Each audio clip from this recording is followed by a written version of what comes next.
Okay, magandang araw po sa inyong lahat. At ulang message ko kay Alvin, huwag nilang galingan masyado dahil first time ko.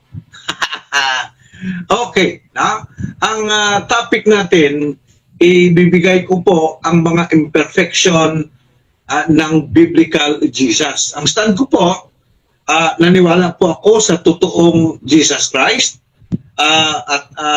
Yan ay aking privilege. Pero yung biblical Jesus Christ, doon po ako nagtatanong. Okay. Unang verse na ibibigay ko po sa inyo, itong John 7:8. Nakikita ko po na si Jesus Christ dito ay sinungaling. Sinungaling. So kung sinungaling ka, ang pagka-perfection ay hindi mo makamit. Itong sinasabi niya, magsiahon kayo sa fiesta. Ako'y hindi aahon sa fiestang ito sapagkat hindi pa naganap ang aking panahon. Yan ang sabi niya. Hindi daw siya aahon sa fiesta. Pero ano po ang nangyari? Dito, at nang nagsabi sa kanila ang mga bagay na ito, nagnanahan pa siya sa Galilea. Datapwat, nagkaahon na ang kanyang mga kapatid sa fiesta, saka naman siya umahon, hindi sayang kundi waring sa lihim. So sinasabi niya po na hindi daw siya pupunta sa fiesta, pero ang nangyari, andun siya. So ito po ay nasasabi ko na isa sa mga imperfection ni Jesus Christ po, mga kapatid. Hindi mo maasahan yung sinasabi niya ay hindi niya pinatutuhanan po, mga kapatid. Okay, no? So yan po ang sinasabi dito sa John 7:8 hanggang John 7:10, mga kapatid. Ano pa? Ang nangyari po dito, isang verse pa, sa John 13:38. Ang nangyari po ito doon sa pagdakip kay Jesus Christ. At sinasabi niya dito, sumagot si Jesus, John 13:38. Sumagot si Jesus, ang buhay bagay ito'y ibibigay dahil sa akin. Katotohanan. Sinabi ko sa inyo, hindi titilaok ang manok hanggang ila mo akong makaitlog. So, itong sinasabi, 3 times dapat i-deny si Christ at mag-crow ang manok po, mga kapatid. Yan ang sabi, 3 times. Pero ano po ang nangyari? Yan ang sabi niya, pero dito sa Mark 14:66, at samantalang nasa ibaba si Pedro sa looban, ay lumapit ang isa sa mga ailang babaeng ng dakilang saserdote. At sinasabi po dito, dito sa sunod, at pagkakita niya kay Pedro na nagpapainit, ay tinitilian niya siya at sinabi, ikaw man ay kasama rin ni Nazareno na si Jesus? Anong sinabi? Anong nangyari dito? Dapat siya'y kumakailas. Sinabi, hindi ko nalalaman. Ibig sabihin, dinideny ni Pedro itong si Jesus. First pa lang, na denial ni Pedro, sinasabi dito, at tumitilaok ang manok. Ibig sabihin, hindi mo maasahan.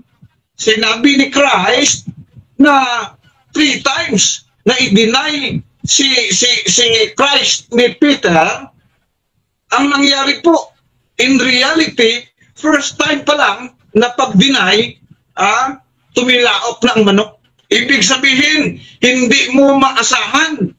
Kahit sa manok pa lang, hindi mo na maasahan po itong biblical Jesus. Itong biblical Jesus, 3 times, mayroon bang 3 times? Pero una pa lang, first pa lang, tumitilaok na po ang manok, mga kapatid. Okay. Ano pa? Sabi dito sa Luke 23:43, isa na naman. At sinabi niya sa kanya, katotohanan sinabi ko sa inyo, ngayon ay kakasamahin kita sa paraiso. Yan ang sabi ni Christ. Pero ano po nangyari? Hindi po nangyari na ngayong araw. Katotohanan sinabi, ngayon ay kakasamahin kita sa paraiso. Nagstay pa si Jesus dito for 40 days.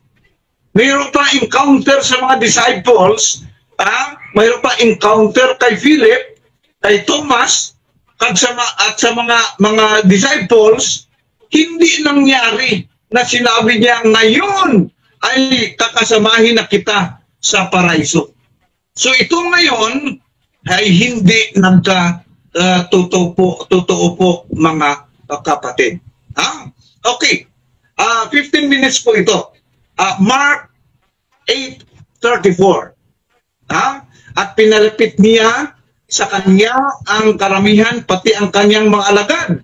At kanya'y sinabi, kung ang sinumang tao ang ibig sumunod sa akin, tumanggi sa kanyang sarili, na pasanin ang kanyang cross at sumunod sa akin.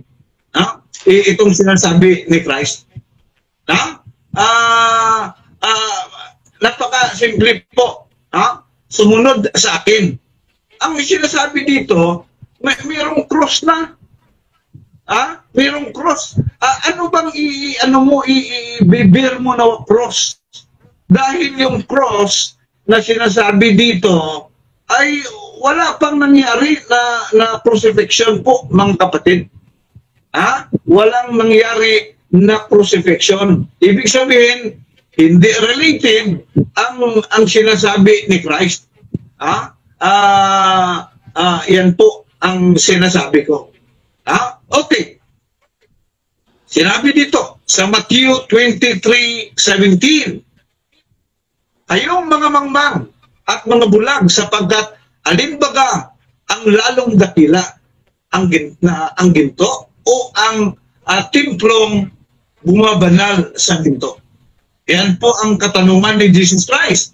Ano po nangyari dito sa 19?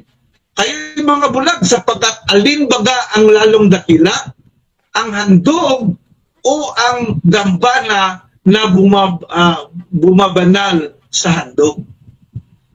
So itong sinasabi ni Christ na ang importante po, ang importante na sabi niya na banal daw. Ang mga bulag dito nakikita niya na parang parang hindi niya binibigyan ng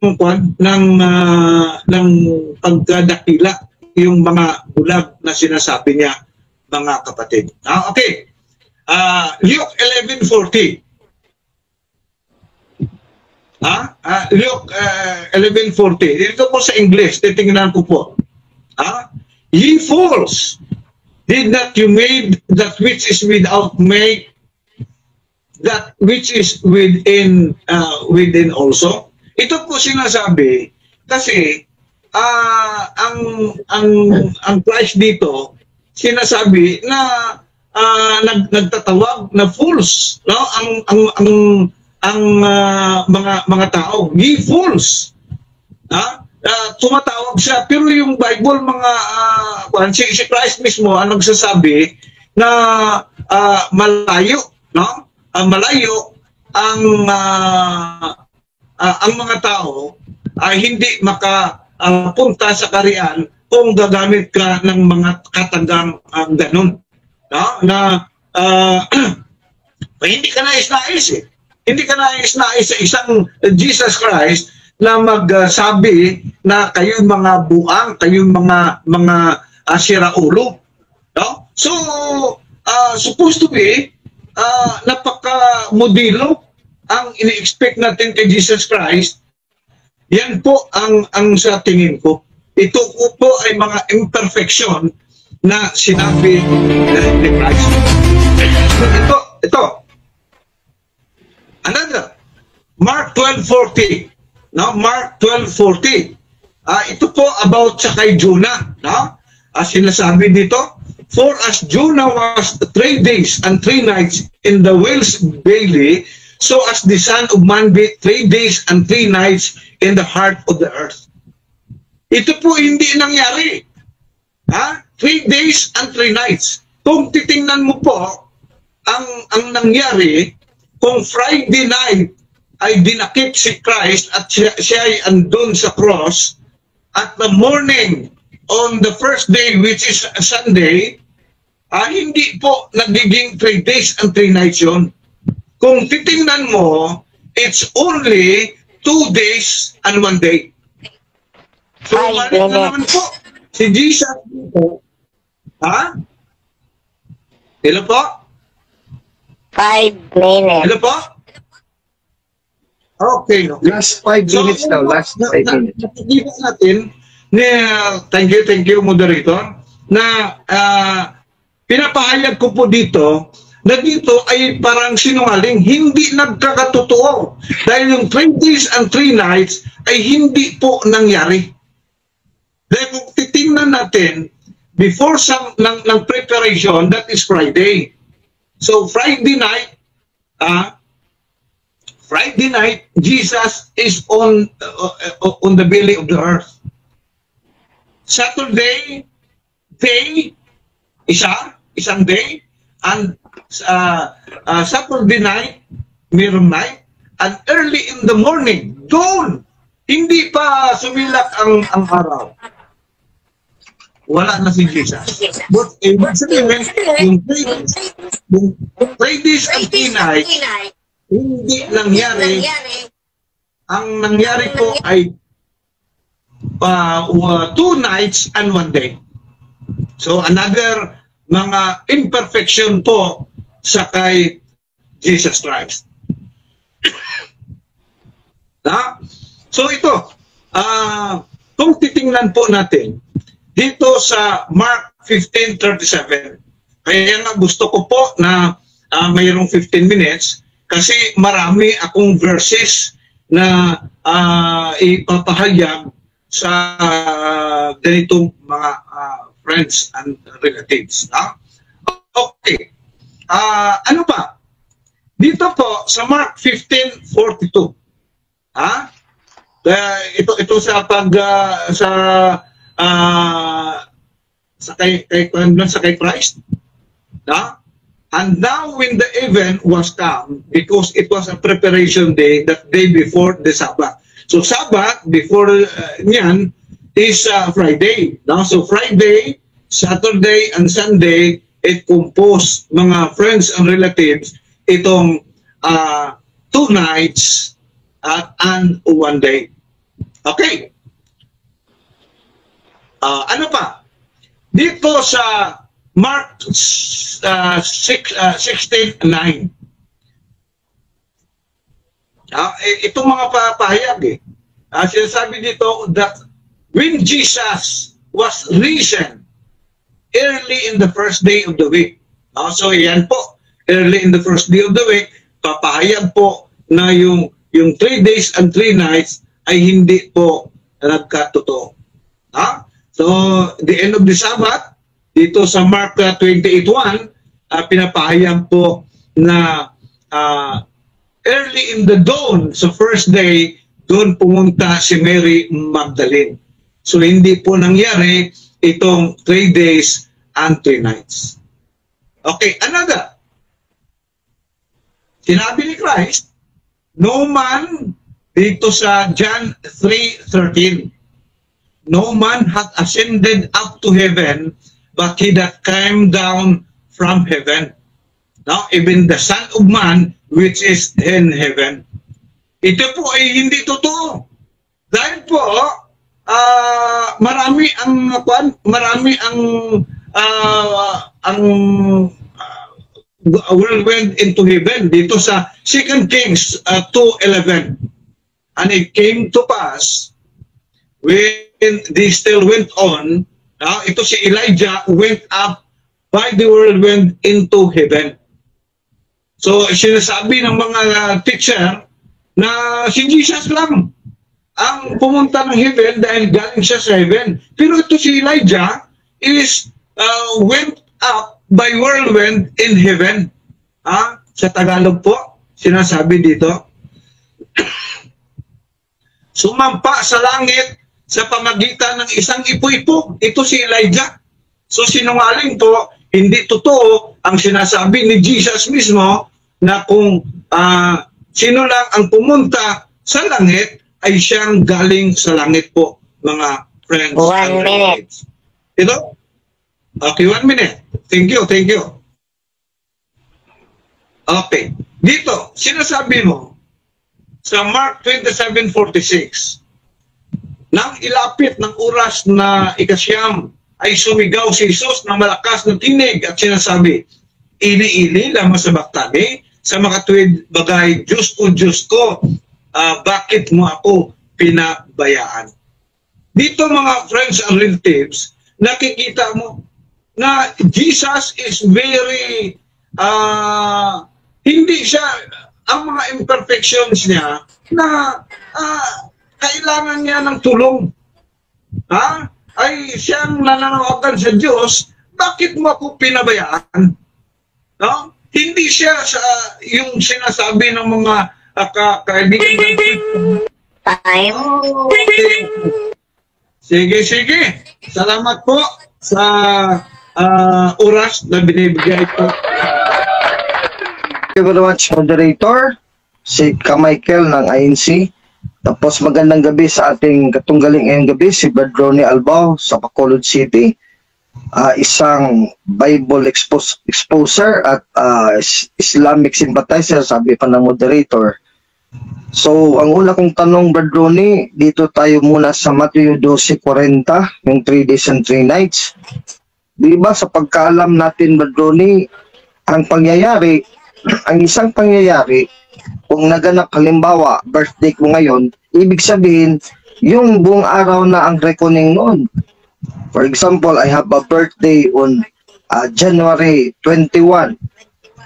Hindi ba ang ibig sabihin noon, considered na ng buong araw, nandoon talaga nangyari ang birthday? Yes or no?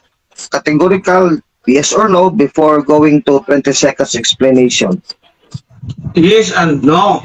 Dahil kung araw lang, walang problema. Dahil ang araw is composed of day and night. Pero ang presentation na po na ito ay mayroong distinguishing. Mayroong day and night.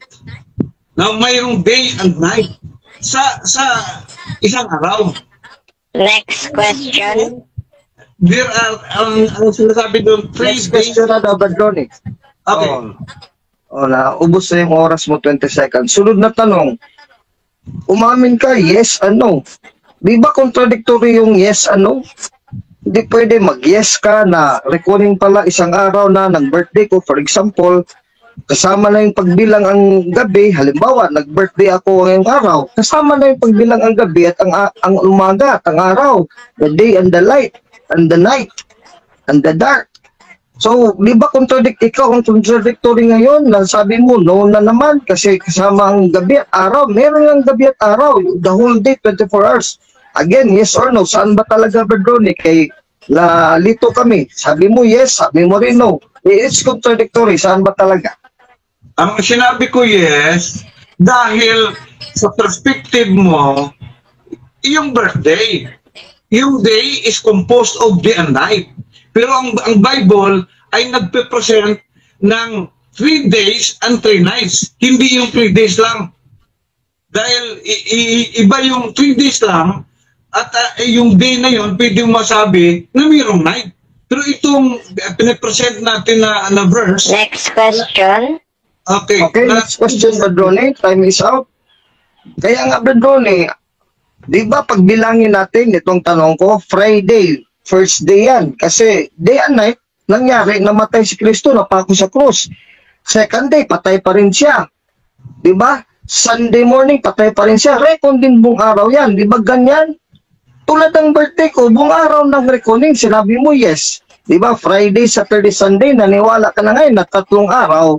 Yun talaga pasok pati mga gabi noon. Pagbilang, yes or no? Alam mo ba yun sa Biblia? Ang sinasabi ko, no ang sinasabi ko. Dahil, ang sinasabi sa Biblia, day and night. Hindi yung day lang. Ang Friday, dahil, walang, yung night time na. Walang the whole day diyan. Walang day. Dahil nakagad ang pumasok doon. Next question. Okay, next question, Badroni.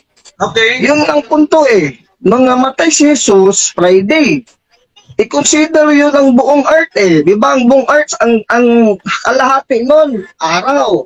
Kalahati din, gabi. So nung namatay si Jesus, pinasok sa loob ng earth, yung day at night, kasama yun sa buong araw, 24 hours. Alam mo ba yun o hindi? Kasi napakaliwanag nun Napakaliwanag. Ang sinasabi doon, alin doon ang parte ang day. And night. Mayroong day.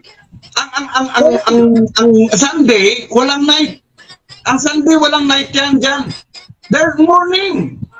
So, ibig sabihin, two nights lang and one day. Sa Sunday, walang night. Next question.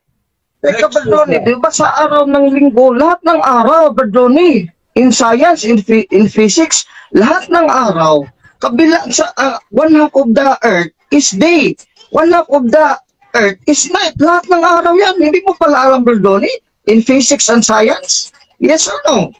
Alam ko na ang one day is composed of 12 hours and 12 hours a night. Pero, ang sinasabi diyan sa Biblia, mayroong 3 days and 3 nights. Walang nasatisfy yung 3 days and 3 nights. Dahil on Sunday, there was no night. Kaya nga ang tinatanong ko sa iyo, ang perspective dyan sa buong mundo, hindi lang ang pagbilang dyan sa 3 days and 3 nights. Ang ibig sabihin ng 3 days, 3 nights, kompleto talaga kasi everyday, Friday, Saturday, Sunday, buong meron yan, day and night. 12 hours, sabi mo 12 hours, 12 hours, hindi nangyari talaga yan every one day. So Friday, Question, Saturday, please. Sunday, nag-agree ka ba dyan o tututol ka pa? Sabi ko na sa iyo na ang Sunday ay walang night. Kaya sinasabi ng Biblia, mayroong 3 days and 3 nights. Hindi sinasabi doon na 3 days lang. Wala. Sinasabi Saan ng mababasa, Badroni? Saan, Badroni, mababasa na sa Sunday, walang night para sa'yo? Kasi sa Biblia, pag Sunday na, pag araw na, kasama na yung kabilang panig ng mundo, nagna-night sila doon Sa Early morning. Jesus, merong day. Pero sa kabila naman ng mundo, 12 hours, kabila, one half of the earth, is 12 hours night time. Saan mababasa sa Biblia na walang 12 hours night time sa araw ng linggo? Saan? May talata na wala? Early dawn in the morning, sinasabi ko early dawn in the morning sa first day, Anong wala talata? si Jesus. So ibig sabihin, wala ng night. Dahil day and night. Supposed to be, mayroong sunset na mangyari At the time. para masatisfy yung another night. At the time. Okay? So, 48 seconds left para sa cross-examination. At may rules po tayong sinangayunan ninyo kanina na dyan ay pasasakop kayo. Ayon sa ating rule number 3, kung ano ang tanong, yun lang ang sasagutin. Ang tanong po ng negative, anong talata? At hindi nyo po nasunod ito, kaya kayo ay tatanggap ng unang warning mula sa moderator. So, proceed for the answer. 48 seconds resume. Okay. Sunod na tanong, dito, iwan ko na dyan, bahala ng audience dyan. Sa John 3:13, sinipin ni Badroni kanina, Di ba ang ibig sabihin dito ni Kristo, Badroni, nagsabi niya, wala pang sinumang umakyat sa langit, kundi bubaba mula sa langit ang anak ng tao. Ang ibig na sabihin, siya na, taga-langit, bumaba sa lupa. Si Elijah, hindi naman taga-langit na pumunta sa langit, kundi taga-lupa, pumunta sa langit. Di ba yun ang kaibahan ng sinabi ni Kristo? Meron bang tao na galing sa langit, Badroni? Wala. Yes or no? Yan nga sinasabi ko sa iyo, si Elijah, Categorical yes or no, please. Yes or no muna, Badroni? meron, yes, merong tao na si Elijah nga ay pumunta doon sa langit. Time. Time na. So, dyan na po nagtatapos ang ating first cross-examination. Bilang paalala, ang paksang pag-uusapan ay that the biblical Jesus has a lot of imperfection according to the Bible. Affirmative, Mr. Ronnie. Isang Bible falsehood exposer. At negative side na ngayon ang magsasalita na, Mr. Alvin ng Catholic. So, I'll give you 15 minutes for your presentation, Mr. Alvin. The timer starts now. Thank you very much din sa tunggali natin ngayon si Badroni Albao dyan sa Bacolod City. Tapos pala siya ngayon nag-aaral siya sa Islam, and then he begins to doubt the veracity of the Bible, especially the personality of our Lord and Savior Jesus Christ. Parang ipinalabas niya talaga imperfect dahil nagsasabi ng kasinungalingan. Tapos ito ang mga reasons niya. Parang lumalabas sa Islamic stand yung mga Bible contradictions baga. No? Maliwanag naman ang inahayag kanina ni Badroni Albao. Ngayon dito ako sa first negative stand, I will negate every verse that he used. Unang-una itong 3 days and 3 nights sa Matthew 12:40. Ang pagkaintindi ni Badroni, alam ko siguro nakuha niya pero gusto lang niyang umiwas. Ganito kasi yun, Badroni, ang Jewish reckoning of time is ganito. Kahit sa atin ngayon, ganun pa rin hindi nagbago. Halimbawa, nag-birthday si Bad Alvin, sabi ko ngayong araw na to, January 21, kahit morning ako nag-celebrate, isa kabilang mundo, nighttime doon. Kahit sinabi, nag-celebrate si Bad Alvin, January 21, alauna ng hapon, kasama na yung ng gabi Kasi sa kabilang mundo, Badroni, gabi yun. Hindi mo nakuha yan, Badroni, sayang Katoliko ka dati, hindi ka nag-aral. Napakasimple yun. Kahit yan, Badroni, nagdebate tayo, gabi ngayon. Sa kabilang kalahati ng mundo, Badroni, is exposed to the sun, daytime sila, kasama yun sa pagbilang. Kasi isang mundo lang naman tayo, hindi naman tayo hinati Hindi naman tayo nagdebate kami ni Badroni, January 21 ng gabi, yung araw doon sa kabila, hindi na yun kasama. Kasi kalahati, iba kami dito, sa dilim kami. Doon naman sa kabila, sa liwanag naman sa araw, ay hindi ganun, Badroni. Halimbawa, tatawagan natin ngayon ang sister ko nandun sa Amerika. Kabila sila doon Araw sa kanila doon ngayon. Hindi may araw at may gabi. Ay, Badroni, hindi mo naintindihan. Hina naman, Badroni. Huwag kang maniwala agad dyan sa mga Islam na yan. Malayo yan sa Katoliko. Wala yan. Zero yan. No? Si Muhammad, malayo. He is imperfect. Sinabi ng Quran, makasalanan si Muhammad. Hindi mo ba alam sa hadiths na si Muhammad nga gumagamit ng camel? Ay, naku. Baka mahawa ka dyan, Badroni. Sa John 3:13, ito, unahin muna natin. Yan ang tanong ko sa iyo, very categorical. Di ba ang ibig sabihin ni Kristo dito, yes or no? Na siya lang ang tao na mula sa langit, bumaba sa lupa at bumalik sa langit. Si Elijah dito sa lupa, pinanganak ng tao, hindi naman siya galing sa langit. Yun ang distinction ni Kristo. Sino ba sa atin ngayon sa buong mundo, mula kay Adan hanggang sa huling tao na born on this earth, na tulad ni Kristo nga galing sa langit, and then was born on earth? Wala si Kristo lang. Kaya nga, Badroni, dapat sana, Badroni, bago ka nag-Islamic sympathizer, mag-Christian sympathizer ka muna. mag-aral ka muna ng mga Bible commentaries tulad ni Brad Alvin Gitamundo. Kasi Katoliko ka sigurado na you were born a Catholic sigurado kasi ang Bacolod, Catholic deboto naman yan eh. Mga Ilonggo, marami Katoliko dyan eh. Hindi pa dumating mga Protestante. Sayang yung panahon mo, ginugol mo dyan sa pag-aaral ng pagtitirahin at sisirain yung Biblia. Hindi mo masisira to, Badroni. Kasi ang salita ng Diyos, sinabi na to ni Kristo, nobody, not even Muhammad, can destroy the scriptures. Napalabas nga yung Quran, maraming mali. No? Sa John chapter 10, sabi ni Kristo ito, talatang, basahin natin, no? Talatang John chapter 10, verse 34-35. Tinawag na Diyos ang mga pinagkapilawaan ng salita ng Diyos at hindi maaaring ipawalang bisa ang sinasabi ng kasulatan. Lumalabas dito sa John 10:35. Tinututulan mo itong salita ng Diyos sa si Kristo na ang kasulatan dito, Old and New Testament, hindi pwede mapawalang bisa, walang kabuluhan. Sa'yo, ang latag mo, parang wala ng kabuluhan itong mga sinasabi sa Biblia tungkol kay Kristo. Napakaliwanag dito ngayon, yung 2 points pa lang, 3 days and 3 nights, laglag ka na eh.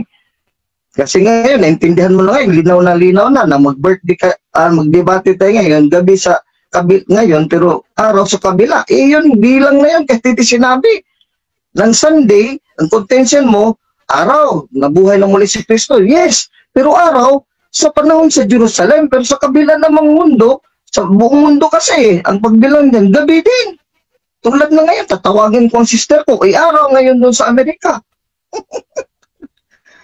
John 3:13, hindi mo pa rin pala naintindihan. Si Kristo naman talaga ang tao na pumunta ng langit, na galing din sa langit, wala ng iba. Si Elijah ba, galing ba sa langit na pumunta ng langit? Diyan, pag-isip-isipan mo yan, Brad Ronnie, kay kaibigan kita, sabi mo, first timer mo pa lang, ito, first time mo talaga na alam ang katotohanan. So, praise the Lord, glory, hallelujah. Sana, Brad Ronnie, pagkatapos ng debate natin, manalangin ka sa Diyos, tapos isip-isipin mo na, Panginoon, marami pa pala akong hindi alam. Salamat sa Diyos at ibinigay mo sa akin si Brad Alvin, si Roman Catholic Apologist, para magpaliwanag sa akin ukol sa Biblia. Kasi binyagan naman akong Katoliko dati, Panginoon, tapos hindi ako nag-aral ng Biblia. Ngayon napag-aralan ko through the debate with Brad Alvin. So sana ganun, Brad Ronnie, ang gagawin mo and be humble. James 1:21, if you accept the word of God humbly, then you can be saved, no? Hindi ko sinasabing hindi ka na maligtas kasi skeptic ka na sa Biblia, naninira ka na kaya sa personalidad ni Jesus, pwede ka pa kasing magbago at magsisi, no? Dito sa John 7:8-11, hindi mo rin naintindihan doon eh. Sa talatang 8 mismo, hindi mo binuo pagbasa eh. Sabi mo, sinungaling si Jesus kasi sabi na hindi siya pupunta sa pesta, tapos pumunta pala. May rason si Jesus, hindi mo binasa eh, pinutol mo ang talata. So this is a way sa Islam, Brad Ronnie, alam mo Islam, paglinlang ng Islam, mandaraya eh. Yung mga Islamic debaters sila, mandaraya. Bakit sinabi ko mandaraya? Kasi sisipin ng talata, hindi kumpleto yung pagbasa. Halimbawa nito, sinundan mo. John 7:8, siguro nakabasa ka ng pulito ni Amid Didat. Kasi si Amid Didat ang may una dyan pag gawa-gawa ng mga contradiction sa Bible. Tapos kung silipin mo man talaga, himahimayin mo bawat talata na sabi na nag-contradiction ng Bible, hindi naman pala nag-contradiction. Gumagawa lang siya ng mga ibang meaning para mag-kontra ang Bible. Yan ang isang uri ng pandaraya at pangliling lang. Ngayon sa John 7:8, napakaliwanag, sabi ni Kristo, kayo na lamang ang pumunta. Noong panahon iyon, gusto ng mga kapatid niya, mga relatives niya, na pasamahin siya pagpunta sa Jerusalem para sa piyesta. Pasamahin siya. Hindi ba pwedeng tutulan mo na hindi ka muna sasama ngayon? Kayo na lang muna. Ibig sabihin, kayo lang muna, hindi muna ako sasama sa inyo. Hindi ako papayag na ako sasama sa inyo, tayong lahat. Kundi kayo na lang muna. Unang punto yan, hindi mo nakuha eh. Bakit sinabi niya, kayo na lamang munang pumunta sa pesta? Hindi mo ito binasa, Brad Ronnie. No? Pagbulay-bulayin mo yung sinabi mo, nandyan, nakabidyo yan. Dapat honest tayo as a truth seeker. Pag-review natin ng video, aminin natin ang ating kamalian na hindi pala natin binasa ng buo, pinutol natin. Hindi ako pumunta. Ito yung rason at ang reason ni Jesus. Bakit? Sapagkat hindi pa dumating ang aking panahon. Ibig sabihin ng punto ni Jesus, ang oras na ngayon na pagpunta kayo ng pesta, kayo na lamang muna kasi ayaw ko pa eh. Ibig sabihin, that is a Jewish thought in which the Jews would mean, pag sabi nila hindi pa panahon, na hindi pa mangyayari sa akin yun according to my will, hindi pa ako gustong pumunta. Yun ang ibig sabihin nun. Hindi ka nag-aral ng mga Jewish thought, mga Jewish customs, mga pagsasalita ng mga Hudyo, Jewish reckoning of the day, na one day event pala, buong araw at buong gabi na yung pagbilang, hindi ka nag-aral noon. Kaya nga 12 hours morning, 12 hours night time, yun yung sa Jewish. Kaya nga lalabas, 3 araw, 3 gabi talaga. Hindi naman sinabi din sa Biblia na hindi 3 gabi, 3 araw. Kahit na nabuhay na mag-uli si Kristo, Mateo 28:1, ng umaga, kasama niya yung pagbilang ng gabi. Kaya pagbilang ni Mateo 12:40, kasama na umaga, kasama na gabi. Kaya 3 araw, 3 gabi, tama ang Biblia. Oh? Kasi hindi mo naintindihan, sa kabila palang mundo is half of the day. Nireko na, binilang na, kasama na dyan, araw at gabi. Napakaliwanag, sapagkat hindi pa dumating aking panahon. O hindi mo binasa. Pero sa baba, dumating ng panahon ni Jesus, hanggang 11, pumunta na siya. Sa konteksto naman sa talatang 3, sabi ng kanyang mga kapatid, kahit sinabi kay Jesus ng kanyang mga kapatid, bakit hindi ka umalis dito at pumunta sa Judea para makita na yung mga taga-sunod ang ginagawa mo? Walang taong naglilin sa kanyang ginagawa kung ang hangad niya ay maging tanyan. Ginagawa mo rin lamang ang mga bagay nito. Magpakilala ka na sa sanlibutan. Mantakin mo ang Diyos na naging tao na si Jesus kahit kapatid na relative nila. Inuutusan mo. Walang taong may karapatan mag-utos sa Diyos. Kaya ang Diyos magsabi, "Hoy, Alvin, huwag mo akong utusan, pumunta ako ngayon. Hindi pa dumating aking panahon. Ako ang may gusto kung kailan ko pupunta." Hindi na sinabi na, hindi ako pupunta sa pesta kailanman. Hindi siya sinabi. Sabi niya, kayo na lang pupunta ngayon. Hindi pa kasi ako dumating aking panahon. Ibig sabihin, hindi pa ako pupunta ngayon. Hindi ibig sabihin, mamaya, hindi sila siya pupunta o susunod na araw. Mali pagkaintindihan mo, Brad Ronnie. Huwag kang malisyoso sa Biblia. No, let us be humble kasi when we open this book, no, pagandang balita Biblia, we should regard this as the Word of God. Dapat masilawan tayo, mababang tao lang tayo ang imperfect. Mantakin mo, biniligtad mo, Brad Ronnie, palang lumabas, imperfect si Jesus, mas sinunggaling pa sa'yo at sa ating 5 minutes. Maraming salamat, Mr. Moderator. Kaya pag buklat natin ng Biblia, dapat may respeto tayo na ito salita ng Diyos, dapat mapagkumbaba tayo dito, James 1:21. Hindi na pagbasa natin, maghanap tayo dito ng mga mali-mali. Ay, hindi yan pagrespeto sa Biblia. Ang Biblia nauna pa sa Quran by 6 centuries. Dapat, Brad Ronnie, dito ka muna mag-focus. Bigyan mo ng pansin ang Biblia at mga commentaries. Kasi may sagot yung mga contradiction na alleged by the Muslims and the atheists. May sagot yan eh. As mas magandang sagot ng Iglesia Katolika. Kasi yun talaga ang totoo. O, napakaliwanag. Kaya nasagot kita sa John 7:8-11. Ngayon, dito naman sa Mark 14:30, pinunta mo sa Mark 14:66-68, hindi mo naintindihan ba noon itong mga Islam? Ang sinasabi ni Jesus, hindi na sinabi na agad-agad si Peter would deny Jesus. Tapos sabi mo, sabi lang una sa Mark 14:30, after 3 pagtitilaok ng manok, hindi sinabi niya. Sanabi lang, ibig sabihin niya na after 3, meron na siyang, he already denied 3 times din. Unang pagtilaw, nag-deny isa. Pag ikalawa, nag-deny din kalawa. Pagkatatlo, the whole completion of the matter of the event is what Jesus meant. Hindi siya pagkaintindi at ni Pedro, kaya si Pedro umiyak kasi nagkatotoo yung sinabi ni Jesus. Kung alam ni Pedro, pinagsabihan siya, tapos hindi pala totoo, di natatawa sa si Pedro. Bakit, Panginoon, unang pagtilaok pa lang, I have already denied you 3 times. Hindi, ang ibig sabihin, the whole event Kasi 3 times naman talaga si Pedro nag-deny, naiyak si Pedro. Kasi nga, 3 times Nag-deny talaga siya, di natupad yung sabi ni Kristo. Hindi si Kristo sinungaling. Kung sinungaling pa si Kristo Badroni, hindi iyak sa Pedro. Hindi ang ma-realize. Tapos ngayon, pagkatapos ng natapos yung event, umiyak si Pedro, tapos ngayon sasabihin mo, hindi natupad yung sabi ni Kristo. Parang ginawa mo, hindi lang si Kristo ang tarantado eh. Pati rin si Pedro, tarantado at gago. Ay, wag ganyan, Badroni. Ngayon, nagreklamo ka, sabi kasi ni Kristo, haling, o in English, fools. Mga buang daw, 11:40. Eh ano bang ginagawa ng mga Pariseo sa mata ng Diyos? Hindi ba binuang Badroni? Eh may karapatan si Kristo kasi mga babaw sila, mga hypocrites sa mga Pariseo. O mantakin mo, kasundin mo yung mga tao ng mga maraming mga batas, tapos ikaw mismo, hindi ka sumusunod. Eh, ganyan ka. Pag ganyan ang style ng tao, Pariseo, na magpasunod ng ibang mga batas, tapos sila mismo hindi sumusunod sa batas, eh, sira ulo yan. Eh, tama pagsabi ng Diyos, nakikita niya ang estado ng mentalidad ng Pariseo eh.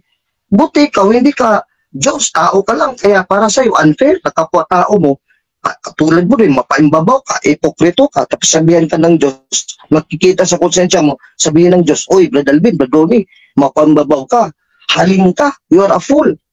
Pero ang Diyos tama yan, kasi Diyos si Kristo, is perfect. O dito, babasahin ko that Christ is perfect. Babasahin ko dito, ano? Sa Hebrews 7:28, ito sana tatanungin kita, meron ba dyan sa mga Islam? Sinabi dito sa Biblia ng Katoliko, ng New Testament at Old Testament, na si Kristo hindi perfect. Eh dito sa Biblia, perfect si Kristo eh. O Hebrews 7:28, o dito sa latag ko, talo ka na. As negative side, for the law maketh man priest who have infirmity. Lahat ng tao tayo may kapansanan, meron tayong kasalanan, infirmity. But the word of the oath, which was since the law, the Son, ibig sabihin Jesus Christ, who is perfected forevermore. Perfect siya forevermore. Hebrews 7:28. Duwayras Bible at King James Bible, ganun din, perfected din sa King James Bible. Wala kang mababasa. 1 minute. Maraming salamat, moderator. O yan, laglag ka, Badroni, sa ganyan, no? Ganun din sa Mateo 23:17-19.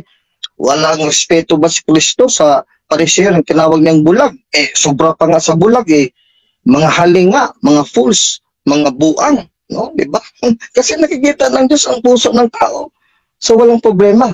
Mateo 27:46, iniwan si Kristo ng Diyos. Hindi, he was representing humanity. It was a quotation from Psalms 22:1 of David, Salmo 22:1. Na Ama, Diyos ko, bakit mo ako pinabayaan? Because he represented humanity on the cross. Kasi siya nga ang bayad, siya ang atonement for the sins of man. So bakit sasabihin na Diyos ko, bakit inawan mo ako? Kasi he represents humanity. Di ba ang humanity dahil sa kasalanan, pati ikaw, Badroni, parang minsan din ma-feel mo, iniwan ka ng Diyos kasi nasa estado ng kasalanan eh. Kaya si Kristo, lahat ng kasalanan, inilagay sa kanya, Diyos ko rin to, 5:20. Time. Okay, naubos ka na lahat.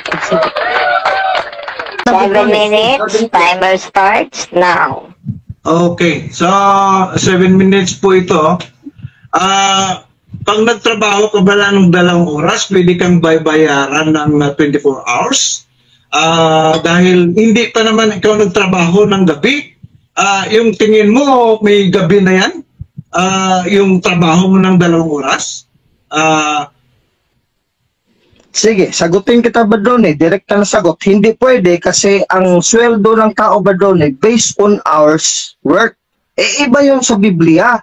Sa Biblia, pag nagdebate tayo ngayong gabi, bilang na yung ang araw sa kabilang mundo. I-challenge kita, pagtawagin ko ang sister ko ngayon sa Amerika, araw na araw ngayon. Eh ngayon tayo nagdebate. So, 24 hours, composed of 12 hours day. Next sa Amerika, question. plus 12 hours night dito sa Pilipinas. Okay, so ang sinasabi mo, sa Sunday ba mayroong night na yon? Yes na yes. Yes na yes, kasi sa Jerusalem, umaga. Sa kabilang mundo, gabi yun. Kasi Okay. kasama yun. Oo, kasama yun. Aling talata mababasa na sa Sunday, sa kabilang mundo, mayroong gabi? Aling talata? O si Kristo mismo nagsabi, sabi mo kanina, sabi ni Kristo, di ba?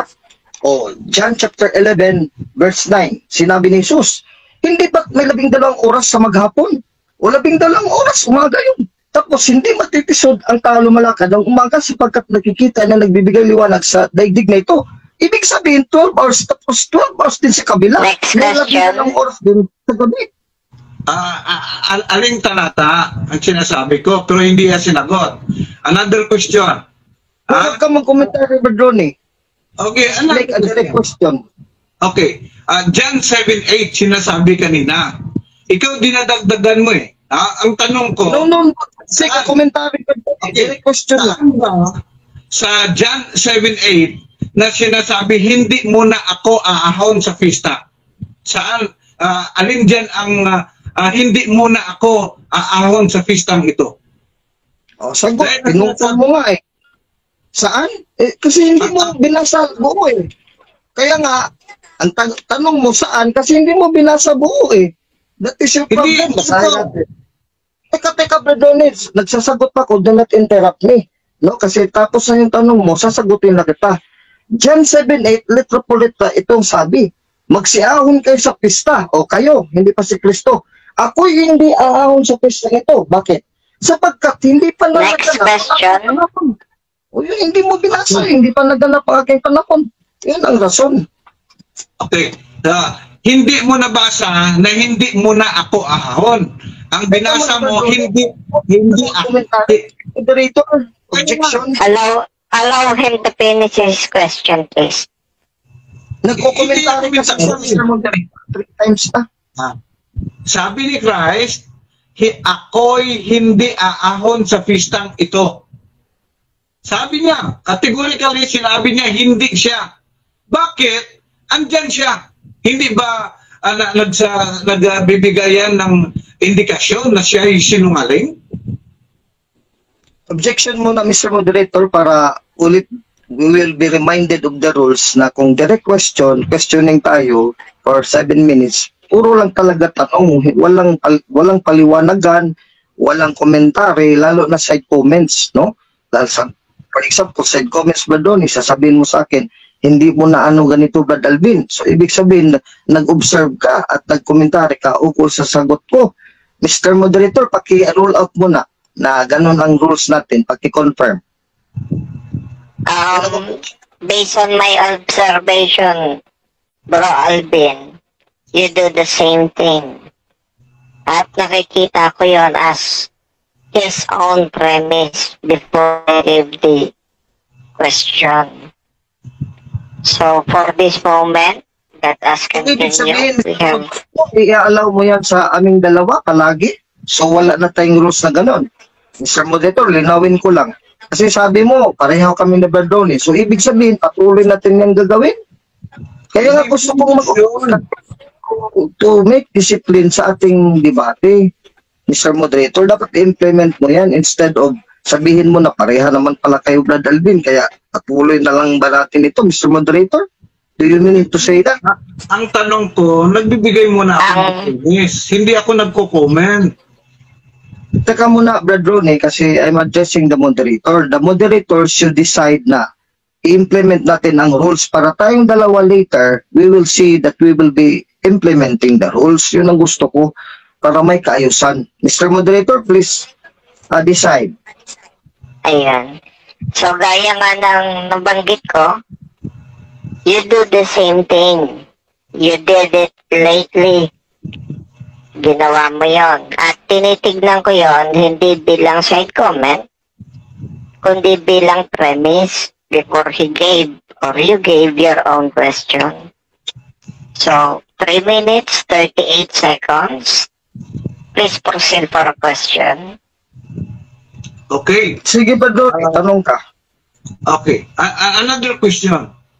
Doon sa sinabi na umahon ka, umahon ka. Totoo bang umahon, hindi siya umahon? Ang tanong, umahon ba si Christ? Yes, umahon later, pero hindi kasama ng kanyang mga kapatid, ng kanyang mga relatives, on the first instance. Pero later, kasi sabi niya, hindi pa dumating ang panahon ko. Yun ang pinutol mo eh. Huwag tayong mandaya. Dapat ubuuin natin pagbasa ng Biblia. Eh sabi ni Kristo, sapagkat hindi pa dumating ang panahon ko. Ibig sabihin, ayaw ko pa ngayon pumunta. Ibig sabihin later, pwede rin siyang makapunta. Next question. Okay. Ang question na ito ay related po dito sa manok. Ang sinabi ni Christ, premise po ito. Ang sinabi ni Christ na pag tumilaok na ang manok, ibig sabihin 3 times na siyang na-deny. Makatlong beses na siyang dininay. Hindi ba sinungalingan yan na unang beses pa lang na nag-deny si Peter, tumilaok na ang manok? Walang salitang unang beses, dinagdagan mo naman tulad ng mga Islam. Pandaraya yan, Brad. Ronnie, sabihin mo unang beses, ikalawang beses, tatlong beses. Walang sinabi ng Biblia, unang beses, ikalawang beses, tatlong beses. Sinabi, pag tilaok ng manok, umpisa na yan. Pagbilang, nagtilaok ng manok ulit. Nagbilang na naman. Ang kabuuan yan ng event, tatlong talagang times nag-deny. Yun ang punto eh. Next question. Okay. Ang sinabi, pag tumilaok ang manok, 3 beses na siyang nag-deny. Yes. So, ibig sabihin, ang sinasabi mo, 3 beses na nag-deny, so 3 beses din tumilaok ang manok. Hindi po ganyan ang pagkaintindi, Brad Ronnie. Ang sabi ko, pag umpisa ng tilaok ng manok, hindi yun binibilang. Ang nangyari, basta pag umpisa ng tilaok, after that, mayroong pag-deny. So, ang kabuuan, 3 beses nag-deny. Nagkatutong sabi ni Kristo, iiyak ba si Pedro kung nag-isip ng tulad mo? Ikaw, natatawa ka dyan eh. Next question. Okay. Alin bang una? Yung tumilaok ang manok o yung pag-deny ni Pedro? Alin ang una? Mauna pa ang pag-deny. Hindi pwede maunang pag-deny eh. Huwag mong baliktarin ang salita ng Diyos. Magtilaok mo ng manok, pero hindi ka magbibilang. Magdi-deny. Ang buo ng pag-deny 3 beses, yun after yung pagtilaok ng manok. Nagkamali si Kristo sinungaling kung nauna ang pag-deny, wala pang pagtilaok. Yan po ang nangyari. Naiyak kasi Pedro eh. Okay. Next question. Yan po ang nangyari pag binasa mo na nag-deny mo na. Question, please. Direct question, Brad Ronnie. Question. Dito sa Mark 14:37, hindi ba na dito si Pedro ay nag-deny at nang una ang nag-deny dito at tumilaok ang manok, which is hindi tugma sa sinabi mo, una muna tumilaok ang manok. Mark 14:16, 67 and 68. Sagot ko sa iba doon eh. Kaya nga nagkamali ka kasi always ang order mo, ganyan eh. Ang dito, ang event dito, after na yun ang unang pagtilaok. Kaya ang sabi ni Marcos dito sa baba, kasi isang ibang pangyayari dito, the next minute na to, the next hour. Time. Una yung pag-deny sa unang pagtilaok. Salamat po at medyo mahusay yung ating exchange of ideas. Walang bastusan. Yan po ang gusto ko. Ang as a rebuttal sa mga comments, sa mga sinasabi ni Brother Alvin, dito nakikita mo na siya mismo ay nagdadagdag ng mga words dito sa salita. Mark 7:8, sinabi dito, magsiahon kayo sa pista. Ako'y hindi aahon sa pistang ito. Si Bro Alvin, talagang ginadagdagan niya para mamukhang okay ang Kristo o ang Jesus. Sinabi niya, hindi muna ako ahon. Dinadagdagan niya ng words na muna. Ibig sabihin, una lang muna kayo doon. Saka na ako. Pero hindi yan ang sinasabi. Sabi dito, categorically, hindi sinabi ni Christ, hindi aahon sa feastang ito niya. Ako'y hindi aahon sa feastang ito. Yan ang sabi ni Christ. Pero dahil gustong i-alter ni Brad Alvin, nilagyan niya ng hindi muna ako aahon sa pistang ito. Ang muna, hindi muna, is another insertion. And that is tantamount of tampering ng mga words, reason na hindi tayo magkaintindihan. So, hindi yan nasira, hindi yan nagiba ang stand ko po, mga friends and relatives, sa ganitong sinasabi. Dahil ang sa kanya, i-fabricate niya ang mga words para magbukhang ayos ang Jesus. But in reality, sinasabi dito, hindi aahon sa feastang ito. Niya sino? Niya ako'y hindi aahon. So, ang nangyari, ang mga disciples niya, hindi naniwala na pupunta siya. Pero naman nga, nang siya'y andun. Ibig sabihin, nagsisinungaling po dito si Jesus Christ. So, kunwari lang yan, na hindi daw ako nakaintindi. Mga friends and relatives. Okay, dito, sa John 13:38, ito po sinasabi, kung titingnan mo, ang prophecy ni Christ na tatlong bisis na magsisinungaling or ipagkaila niya si Christ at mayroong titilaok ang manok. Kung babasahin mo ang lahat na ito mula sa Matthew, Mark, Luke, and John, titingnan mo. Pero ang nangyari sa first pa lang ng pag-deny ni Peter, tumilaok lang manok. Ibig sabihin, hindi na naman nagkatotoo ang sinabi ni Christ. So, nagagawa naman ng ni si Brad Alvin na una daw ay tumilaok ang manok at saka magsinungaling. Kung babasahin mo, kabaliktaran po. Una mismo, indication na pinaprompt si Peter na nagsinungaling na siya ng 3 times at tumalaok ang manok. At doon siya medyo umiyak. Dahil tama pala ang sinabi ni Christ. Pero ang nangyari, una pa lang, tumilaok ng manok. Ibig sabihin, nagsisinungaling at hindi nagsasabi ng totoo si Christ po, mga kapatid. So hindi naman na nagiba ni Brother Alvin. Kunyari lang na parang magmukhang sa mga listener, parang okay daw. Okay daw. Okay.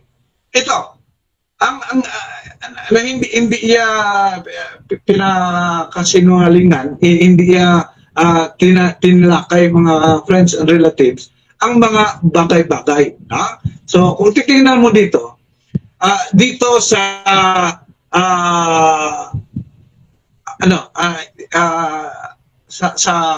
itong isang verse na sinasabi ko kanina. Dito, na si Christ ay hindi kanais-nais kung titingnan mo. Dahil dito, doon sa cross, sinasabi niya, categorically, sinasabi niya na hindi siya sa cross, niya ngayon na, ay kasama kita sa aking kaharian. Pero yung ngayon, gustong palitan naman ni Brad Alvin. Ang ngayon, mamaya, or next year or next day or next ang ngayon is ngayon. Word speaks for itself. Itong 3 gabi at tatlong araw at 3 gabi. Ang kanyang reasoning na dito daw sa atin, pag tumawag siya, may araw din doon, which is true. Mayroong araw doon. Pero ang sinasabi doon sa kay Christ, dahil kung titingnan mo si Christ, Friday, Saturday, and Sunday. Ang Sunday, walang gabi yan. Doon in the morning, hindi pa sumikat ang araw, wala na si Jesus. Subuti nga nun, even ang day wala man ang night. Kaya doon to, ang recollection ng mga Jews is midnight. Ang pag-counting nila, 12 to 12. Hindi yung sinasabi niya na 6 to 6 or something ganon. 12 midnight, doon nag-start ang next day. Next day. Next So, ibig sabihin, nung Sunday, walang night dyan. Walang midnight. So, walang ang pagbilang, hindi nagsisimula sa pagsikat ng araw. Kundi 12 midnight up to 12 midnight at sa dito. Ang sa ako na 6 o'clock mo, 6 o'clock to 6, ayan ang presentation ng mga Hudyo. Now, 6 to 6, kaya ang fasting ng mga Muslim is from 6 to 6 o pag sunset and sunrise. Sunset at to sunset. Yan po ang recollection. Yan ang counting. Pero dito, ang Sunday, walang 6 o'clock in the evening. So, hindi ito. Ibig sabihin, madaling araw, walang day ito, wala pang night. So, mali na naman, hindi na naman napasinungalingan na si Jesus dito ay nagsisinungaling dahil hindi na-satisfy yung 3 days and 3 nights. Ang sa kanya, sinasabi niya, pag may araw dito, may gabi dun sa kabila. Sinasabi ko kung sa aling verses, wala naman siyang sinasabi na may araw sa kabila, pag gabi dito. Logical lang sinasabi niya sa kabilang mundo. Pero dito, sa panahon ni Christ, hindi sinasabi na sa kabilang mundo mayroong night dahil day dito. Doon mismo, sinasabi doon na mayroong 3 days and 3 nights, which walang hindi na-satisfy. Walang 3 days, kundi 1 day lang, at saka 2 nights. Friday night, Saturday night, yan lang, dalawang night yan. Dahil ang Sunday night, wala. Ang day na naman, ang Friday, walang day, kaya dahil gabi na, walang day.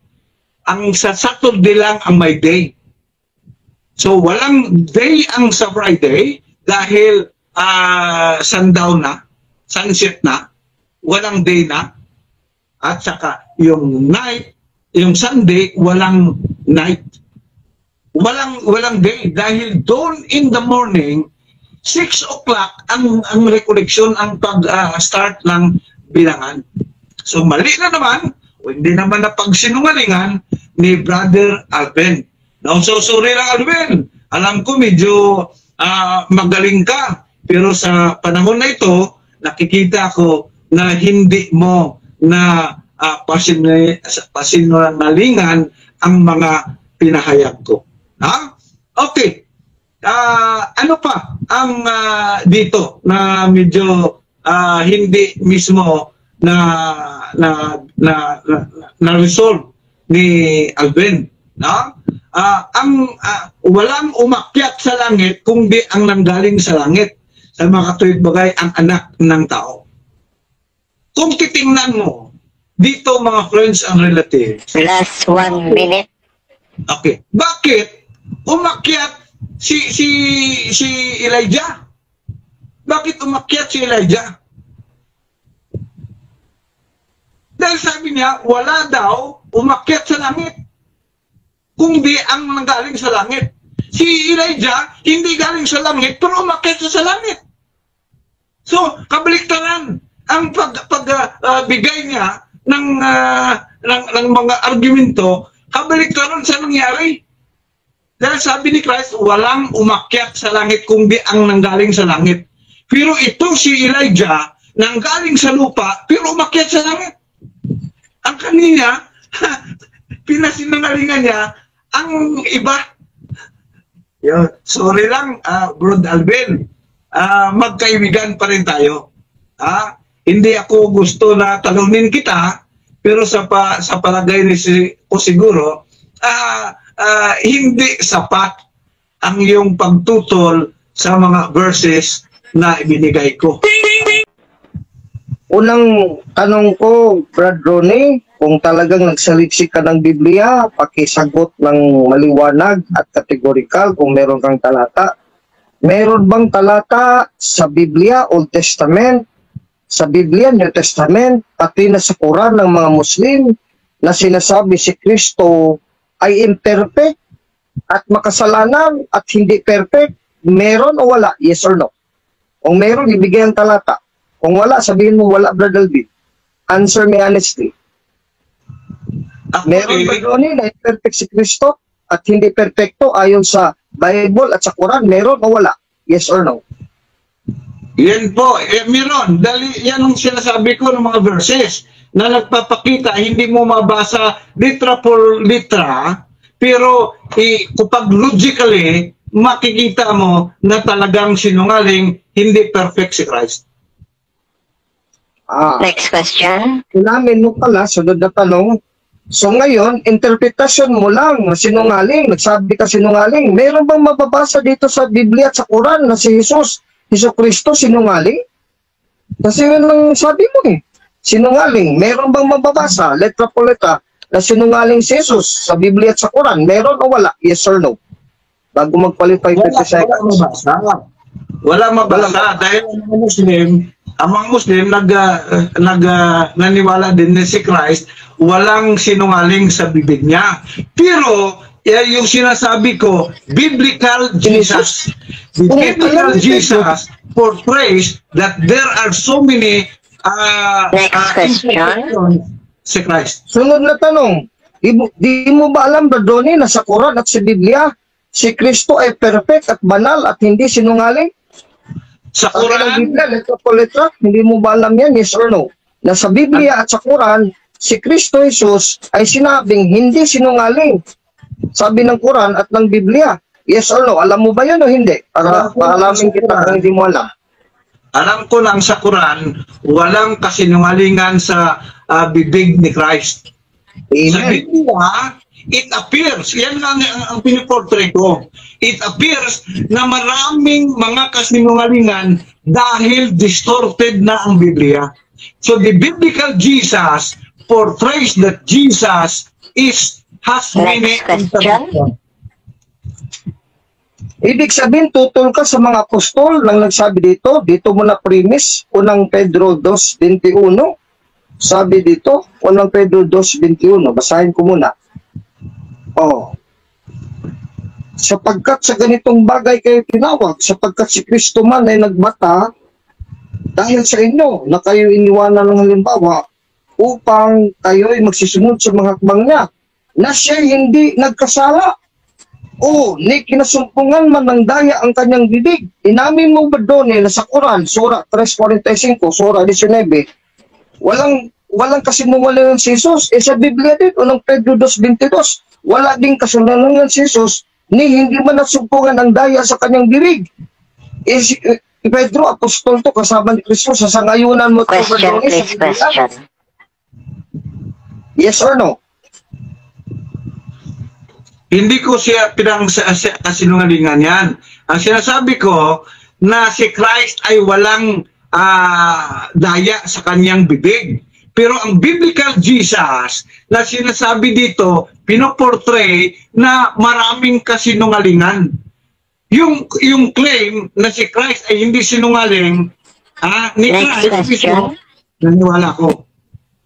Next question.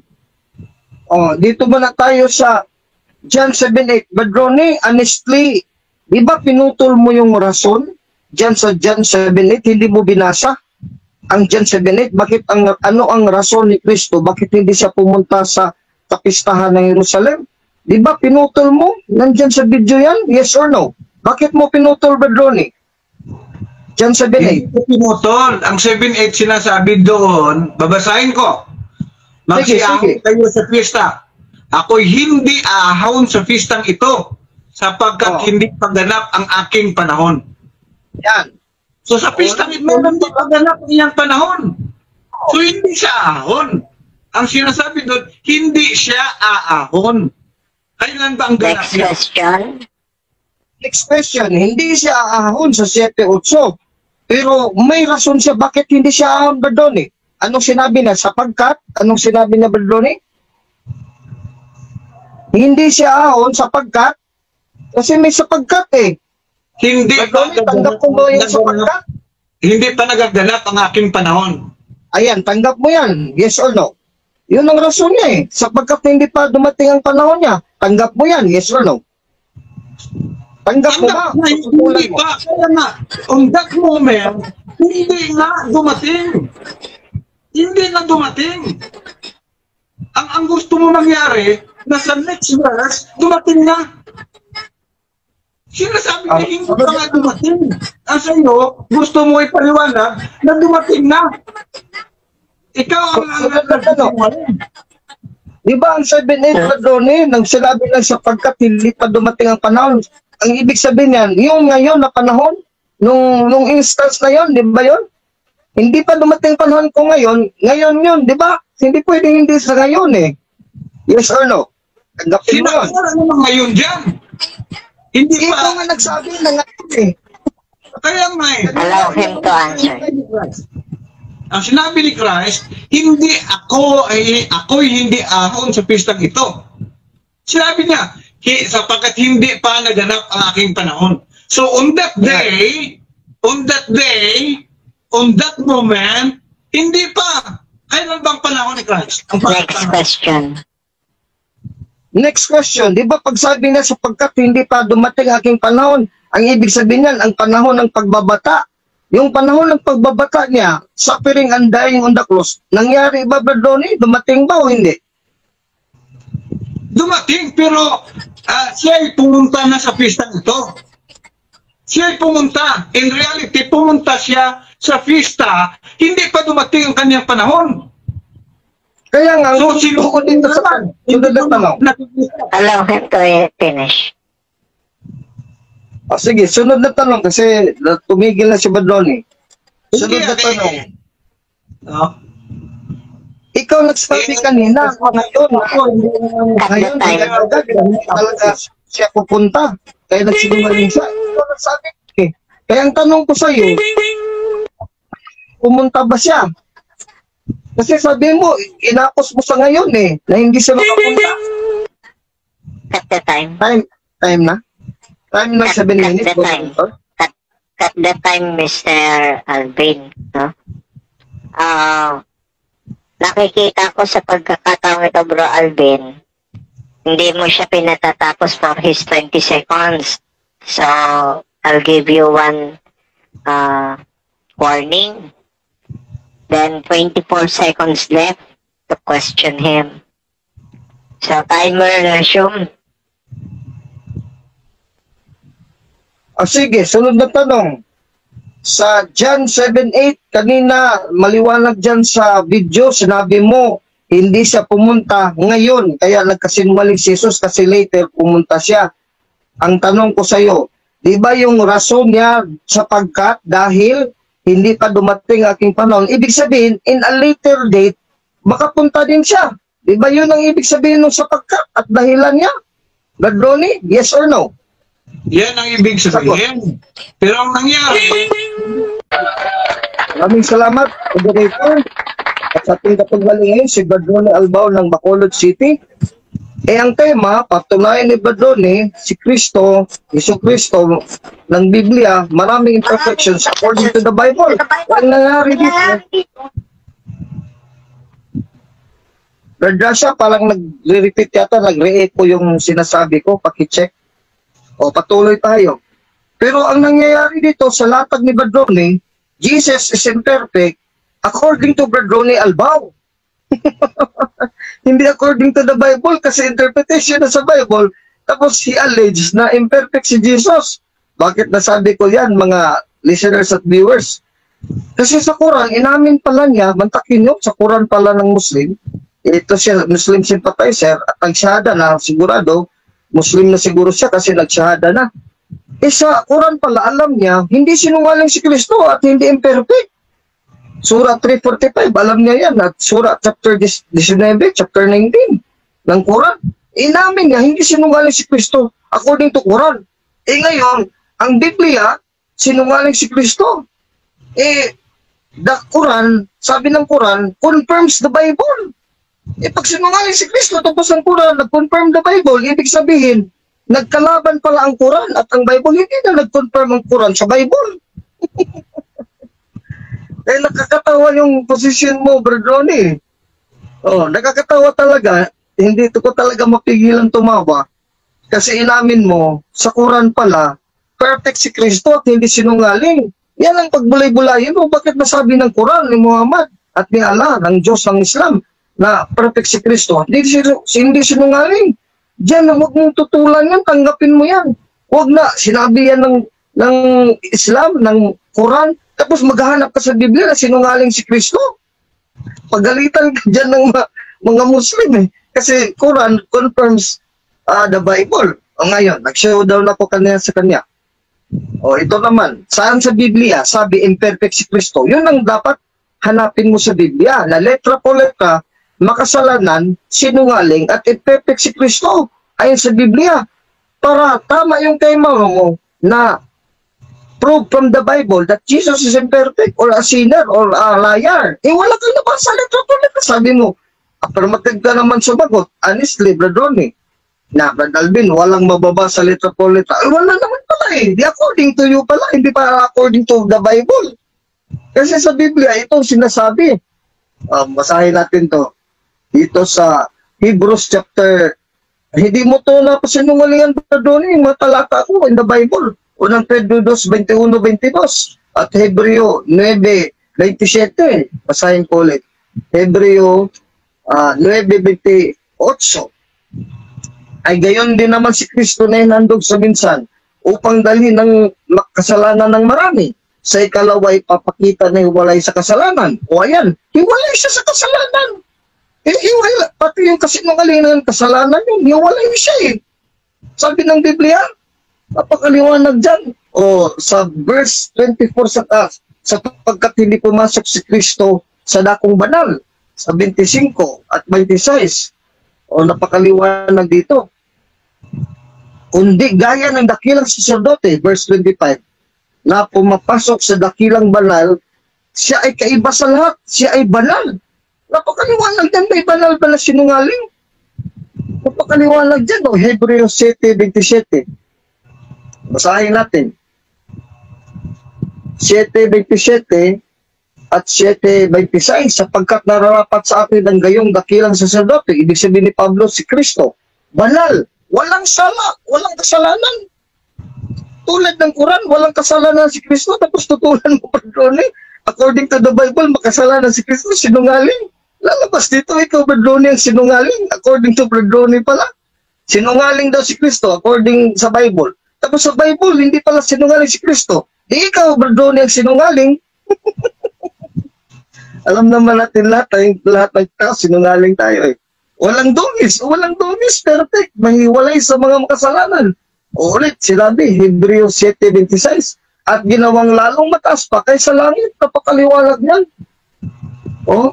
Hindi mo yan na-deny kanina, Hebrews chapter, sinagot naman kita, naribat naman kita sa lahat ng sinabi mo kanina ukol sa mga contradiction ng Biblia. Hindi contradiction, ang isip mo lang ang contradiction eh.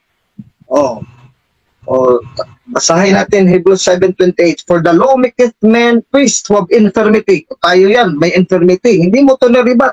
But the word of the oath, sabi ng Diyos, which was since the law, ang salita to ni Allah, salita ng Diyos. The Son, ano daw sabi ng Diyos na si Allah, who is perfected forevermore. Perfected.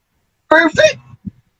Tapos sabihin mo ngayon na sa Biblia na Kristo na Jesus, hindi perfect. Sa Quran nga, perfect. Walang kasalanan, hindi sinungaling.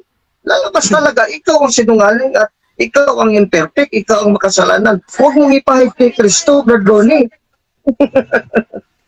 Huwag mong ipahid kay Kristo ang ano natin, ang kalikasan ng tao. Ako at ikaw, makasalanan tayong lahat. Walang taong hindi makasalanan dito. Roma 3:23, sapagkat lahat ay nagkasala. Si Kristo bukod doon. Hiwalay siya sa makasalanan ng tao. Tapos sabihin mo, makasalanan siya, nagsinungaling siya. Ang Quran, nagsabi, hindi siya sinungaling. Banal siya. Perfect siya. Tapos sa Biblia din, perfect. Hebrews 7:28, 7:27 of Hebrews. And 1 Peter 2:22. Tapos kung sinungalingan mo yung Biblia, saan kami maniniwala? Ikaw ba doon? Mag-isa ka lang ngayon sa debate? O si Brad Alvin Kitamundok lang, daming talata dito sa Biblia. Wala ka na patunayan ganyan kasi nasagot na kita. Yung sa John 13:38, ikaw ang hindi nakaintindi. Basahin natin John 13:38. Brad Ronnie, pag ako si Brad Alvin ang kaharap mo, hindi ka talaga makakalusot eh. Wala pa yung nakakalusot sa akin, Brad Ronnie. Kaya ikaw ngayon, kitang-kita naman dito sa audience, sila na bahala maghukom na tama talaga, Brad Alvin. After nito, maraming mag-PM sa akin. Wala talaga, na-expose talagang kabulaanan at kasinungalingan ng kalaban ng Katoliko. John 13:38, sumagot si Jesus, ang buhay mo bagay yung bibigay dahil sa akin. Sabi ni Kristo kay Pedro, katotohanan, katotohanan. Magbulaan ba si Kristo? Katotohanan, katotohanan. Verily, verily. Truly, truly, sinasabi ko sa iyo kay Pedro, hindi titilaw ang manok hanggang ikailan mo kung makatlaw. So, ibig sabihin, ang indicator noong pagsinungaling ni Pedro, pagkailan na kay Kristo, na hindi na kilala si Kristo, nagsinungaling yung si Pedro eh, ikinailan na si Kristo, hindi na Jesus. Every time, ang indicator noong pagtilaok ng manok, kaya unang nagsinungaling si Pedro, ikinailan na si Kristo. Ang indicator noong ringing the bell, yung pagtilaok ng manok. Kaya every time, 3 times siya nagsinungaling, 3 times din ang manok nagtilaok. Yun ang indicator noon. Hindi sinabi na isang tilaok lang, tapos 3 na agad. Hindi. Ibig sabihin, ang indicator ng pagtilaok ng manok, bantayan mo, Pedro, ha? Kada tilaok ng manok, ibig sabihin, nalaman ko bilang Diyos, nalaman ko na ikaw nagsinungaling ka, ikinailan mo ako na hindi mo ko kilala. O ngayon si Pedro, pag nangyari yun, pagkailan na, tumilaok ang manok, bagting ang bell, nagring ang bell, tumilaok ang manok. Ikatlong beses namin, nagkailan si Pedro, nagtilaok ng manok, ikatlong beses, nagtilaok din. Hindi umiyak si Pedro kasi nagkatotoo na ang indicator na siya ay nagsinungaling, kinailan ni Jesus, pagtilaok ng manok. Hindi ibig sabihin, isang tilaok lang, 3 agad beses, nag-negate, pwede ba yun? Ay, huwag mo kang ganyan, Brad Ronnie. Yung isip ng Islamic thought, bias yan, si Ahmed Didat at mga Islam. Marami na akong Islam dito sa Cebu nakausap, takot na sa akin, isang beses lang, nagdebate kami. Kasi na-expose. Ako yung ngayon nag-expose sa kabulanan ng Islamic na mga interpretation sa Biblia. Wala silang karapatan ng Islam. Mag-aral ka ng Islam, tapos interpret mong Biblia, wala kayong karapatan eh. Oh, balik ka muna sa Katoliko, Brad Ronnie, magsisi ka muna, tapos mag-aral ka ng Bible commentary. Tulad ni Brad Alvin Kitamundok, Catholic and Protestant commentary, lahat nabasa ko na eh. I'm the most read Catholic apologist in the country to tell you, Brad Ronnie. O John 7:8. O ito, sabi mo kanina, dinagdagan ko ang Biblia. Ikaw ang pumutol ng Biblia. Kasi dapat, i-context mo ito sa talata mismo. Basahin natin na.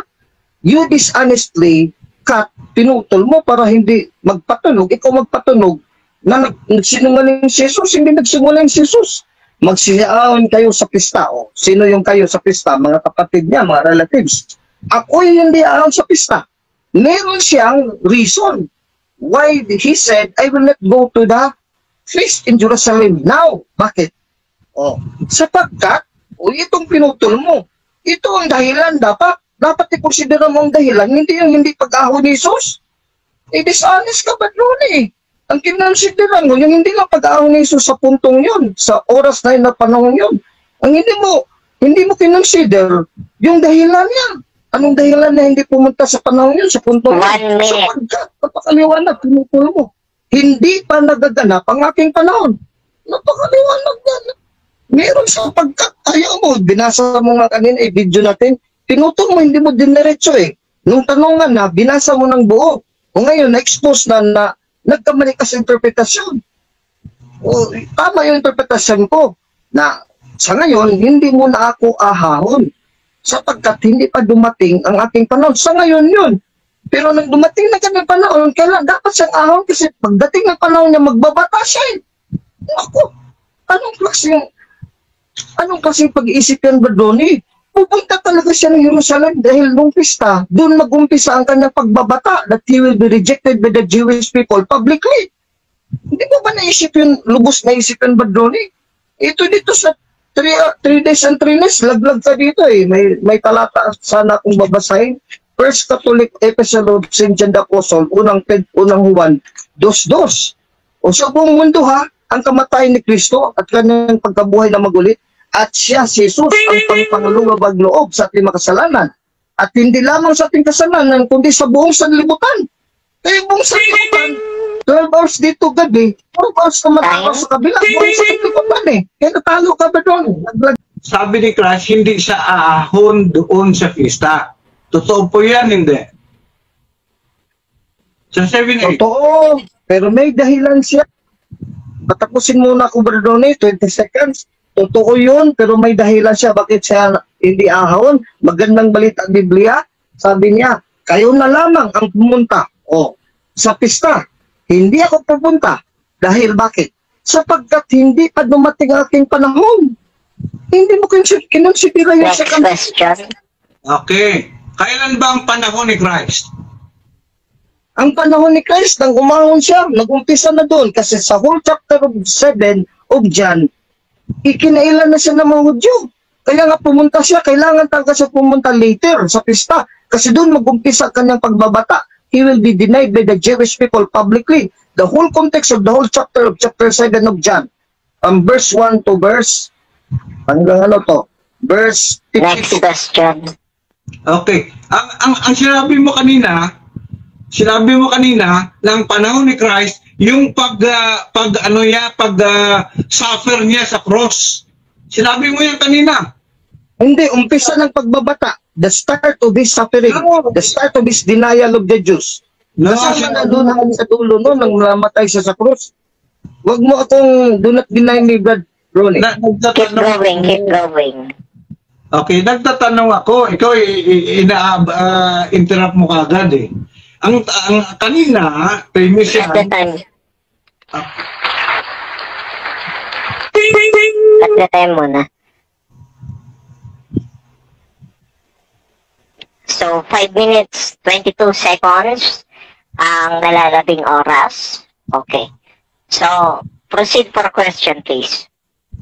Okay. Yan ang sinabi niya kanina. Kung i-review doon sa video, sinabi niya, ang time na doon ang panahon ni Christ ay andun siya sa cross. So, ibig sabihin, wala pa sa cross, umahon na siya. Ibig sabihin, mali yung sinasabi mo. Is it not correct? Na, Question, please. ha? Question, please.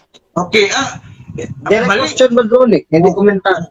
Hindi ba mali na ang sabi mo na ang time ni Christ ay yung suffering niya sa cross?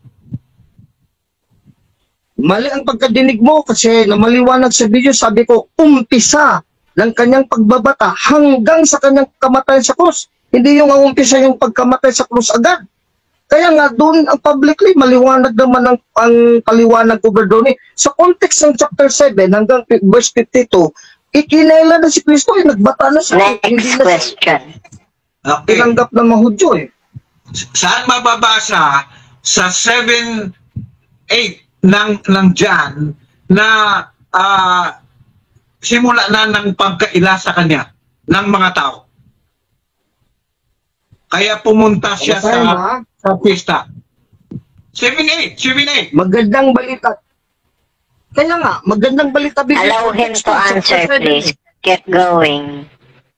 Oh, sagot ko. Magandang balita Biblia. Hindi ako dito mandaraya ha. Si Brad Alvin Gitamondok, chief apologist ng Katoliko, hindi mandaraya. Sabi dito, nag-utos ang mga Pariseo na dakpin si Jesus. Kaya ano? Nag-utos ang mga Pariseo na dakpin si Jesus. Hindi ka na siya. Mantakin mo eh. Ipadakip mo si Jesus. Wala namang kasalanan. Eh, nasagot kita. Next question. John 7:32. Next question. Alam ng mga tao kung sinong nagsisinungaling. Okay. Question, please. Ang tanong ko po dito, yung sa... At the time, 3 minutes 14 seconds, Mr. Ronnie. Please, paki-avoid po yung side comment. Huwag po kayong kumuha ng attention sa ating viewers. At ngayon, tatanggap ulit kayo ng warning. Ay, 2 na kayong warning sa pagkakataong ito. At take note, sa rule number 5 po natin, kapag kayo ay umabot ng 3 warning, kayo po ay babawasan ng 1 minuto sa oras ng pagtatanong. 3 minutes 14 seconds. Proceed for another question, please. Question about doon sa tumilaok ang manok.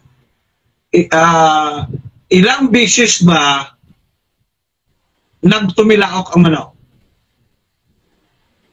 Siyempre, according to the prophecy of Christ in John 13:38, 3 times din kasi 3 times nagkaila. Pag unang pagkaila ni Pedro, tumilaok ang manok. Una. Pag ikalawang kaila ni Pedro, tumilaok ang manok. Ikalawa. Pagka ikala ni Pedro, ika-3 beses, tumilaok ang manok, 3 beses, kaya tama si Kristo. Ang indicator ng pagiging pagtilaok ng manok, Next yun yung question. pagbilang mo sa pag-deny mo 3 times. John 13:38. John 13:38, doon ako magtatanong. Ang sinabi doon, the cock shall not crow. The cock shall not crow till thou hast denied me thrice. 3 beses, sinasabi doon, na i-deny si Christ before the first crow.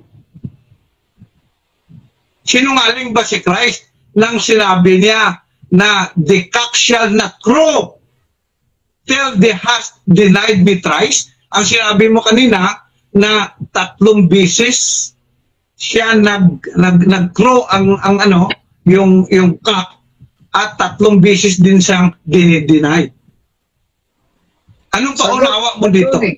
Ang tanong ko, the cock shall not crow till thou hast denied me thrice. Anong pag-unawa mo dito? Napakaliwanag. Kasi ang indicator, ang ring the bell ringer is the crow of the cock. Kaya pag sabi na tumilaok ang manok, yun yung pagbilang para malaman ni Pedro na talagang alam ni Kristo na ikinaila na siya ni Pedro. Kaya nang ikinaila siya ni Pedro, unang times, tumilaok agad ang manok.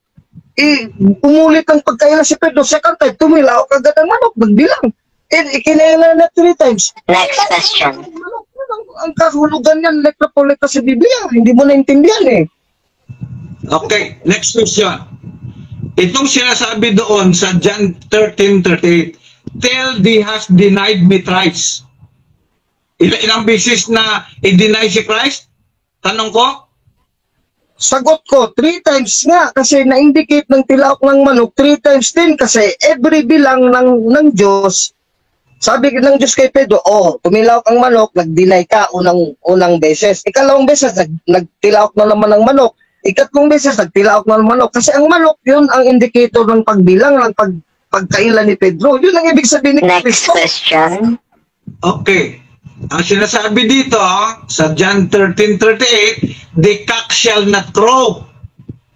The cock shall not crow till he has denied me thrice. Ibig sabihin, 3 beses na i-deny before the cock will crow. Hindi ba sinungaling? Tanong ko.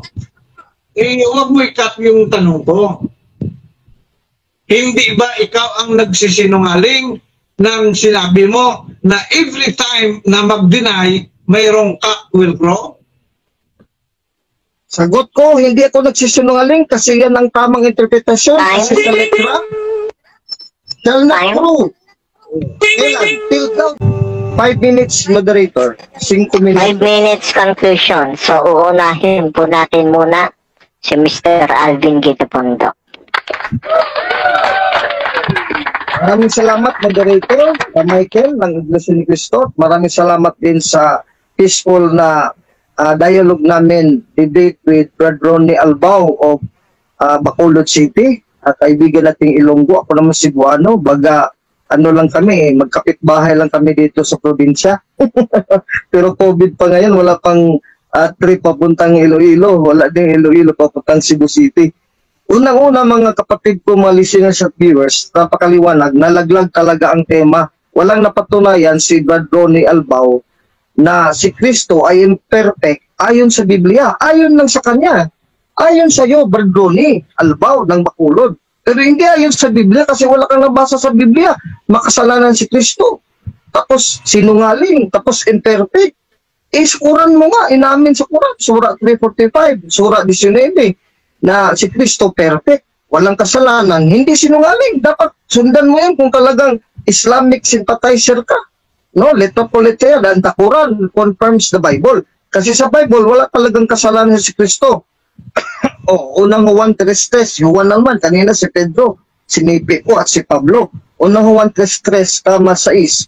At sino mang mayroon ng pag-asang ito sa kanya, kay Jesus, ay naglinis sa kanyang sarili. Gaya naman niyang ni Kristo na malinis. Napakaliwanag, verse 5, at nalalaman ninyo yan siya nahayag. Si Kristo upang mag-alis ng makasalanan at sa kanya ay walang kasalanan. Walang kasalanan, walang kasinungalan. 1 John chapter 3, verse 3, kama 5. Tulad ng sabi ni Pedro, 1 Peter chapter 2, verse 21-22.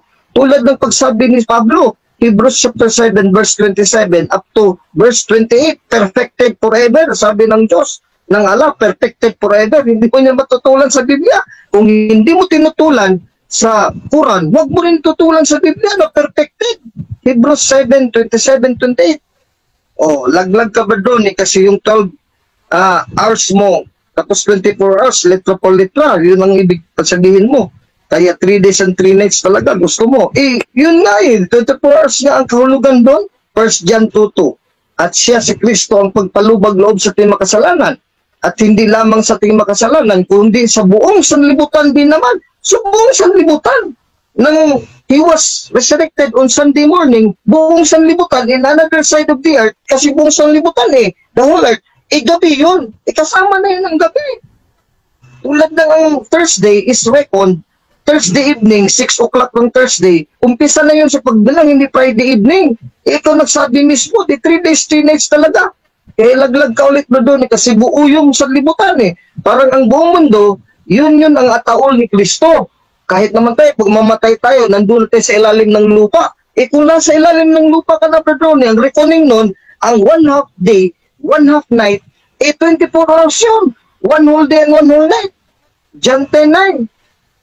Napakaliwanag dyan kung saan libutan, laglag ka.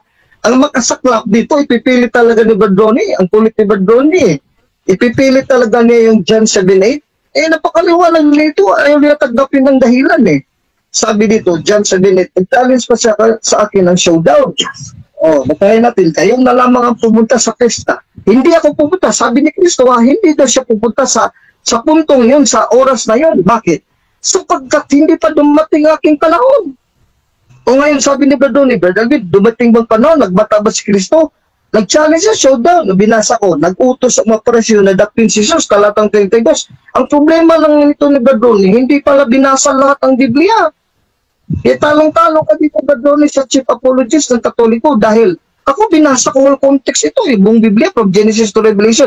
Ikaw, sumunod ka lang sa mga Islam, mga Muslim, na pulot dito, pulot doon, tapos pagkunta-kuntahin, hindi naman pinag-alam ang Bible commentary. Kaya wala ka talaga, pag ganyan ng estilo mo ba doon, talong-talo ka talaga. Sa akin, whole context. Verse 32 ng John chapter 7. Nakarating sa mga Pariseo ang usap-usapan ng mga tao tungkol kay Jesus. Maraming naniwala na Mesaya si Jesus, Mesiyas, Kristo. Kaya inutusan nila ng mga Pariseo at mga Hudyo at ng mga punong pari ang ilang bantay sa templo na dakpin si Jesus. Nag-umpisa na nga pagbatala kasi didakpin nga siya Hindi lang siya nadakip dito kasi lumusot siya sa mga Pariseo na wala siya bigla sa templo. Yan ang context ba doon Hindi naturuan na kita ng konteksto. Ulit, mag-showdown ka, mag-challenge ka, dapat alamin mo muna. Hindi mo pala alam, ngayon naalam mo na. Siyempre, ito naman, informative naman ang debate natin, Brother Ronnie. Pero this will inform you na ikaw palang nagbulaan at nagsinungaling at hindi perfect. Hindi si Kristo. Kasi ang Quran at ang Biblia nagkaisa na perfecto si Kristo. Hindi makasalanan si Kristo. Hindi nagkasinungaling si Kristo. Dito naman sa kay Pedro, ipilit mo talaga, makulit ka rin ba, Domi? Sabi ni Kristo, ang indicator ng pagkaila mo para mabilang, maalam ni Pedro na nabilang pala siya ng Diyos. Kaya nga umiyak si Pedro kasi tama talaga si Kristo. May kapangyarihan talaga si Kristo makaalam na anong nangyari kasi hindi siya nakakita sa akin. Pero ang indicator sinabi niya sa akin na titila ko ang manok, every time magsinungaling ako. Nagkaila siya nila ako. Kaya umiyak si Pedro kasi totoo ang hula ni Kristo. Tapos sabihin mo sinungaling. Maraming salamat po ito. So, dyan na nagtatapos ang debaters